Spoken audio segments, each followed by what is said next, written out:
பனை நாரில் தயாரிக்கப்படும் ஆடைகள். பனை நார்ல இருந்து ஆடை தயாரிக்கும் ஒரு சின்ன முயற்சி. இது மெயின் என்னன்னா, பனை மரத்தை எல்லாம் வெட்டுவாங்க. வெட்ட வேண்டாம்னு சொல்ல முடியாது, ஆனா அதுக்குண்டான பயன்கள் நிறைய இருக்குது.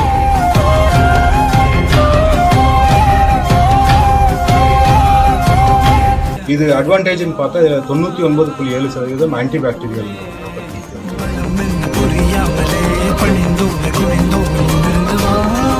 திண்டுக்கல் மாவட்டம் ஒட்டஞ்சத்திரம் அடுத்துள்ள விருப்பாச்சி பகுதியை சேர்ந்தவர் பட்டதாரி இளைஞர் சுரேஷ்குமார். பெங்களூருவில் உள்ள தனியார் நிறுவனத்தில் பணி செய்து வருகின்றார். இவர் அடுத்த தலைமுறைக்கு பனை தொழிலை கொண்டு செல்ல வேண்டும், அழிந்து வரும் பனை இனத்தை அதிகரிக்க செய்ய வேண்டும் என விரும்பி பனை மரத்தில் இருந்து விழக்கூடிய பனை பழத்தில் இருந்து நார்களை எடுத்து அதில் துணிகளை நெய்யலாம் என நிரூபித்து காட்டியிருக்கிறார். சேலம் உள்ளிட்ட ஸ்பின்னிங் டெக்ஸ்டைல்களுக்கு அந்த நார்களை அனுப்பி நூல்களோடு சேர்த்து பனை நார்களோடு கலந்து சட்டைகளை தயாரிக்க முடியும் என நிரூபித்திருக்கிறார். அழிந்து வரும் பனை மரங்களை நட்டு வளர்த்து ஊக்குவிக்கும் வகையிலும் வீணாகும் பனங்கொட்டைகளை விவசாயிகளுக்கு கொடுத்து பனை வளர்ப்பில் ஈடுபட உதவியாகவும் இருந்து வரும் இந்த இளைஞர் தமிழக அரசிடம் இது போன்ற ஆடை தயாரிப்பில் சேலம் உள்ளிட்ட தனியார் நிறுவனங்களை தான் அணுகுவதாகவும் பனை நாரில் தயாரிக்கக்கூடிய எந்திரத்தை மானியத்தின் அடிப்படையில் தனக்கு வழங்கி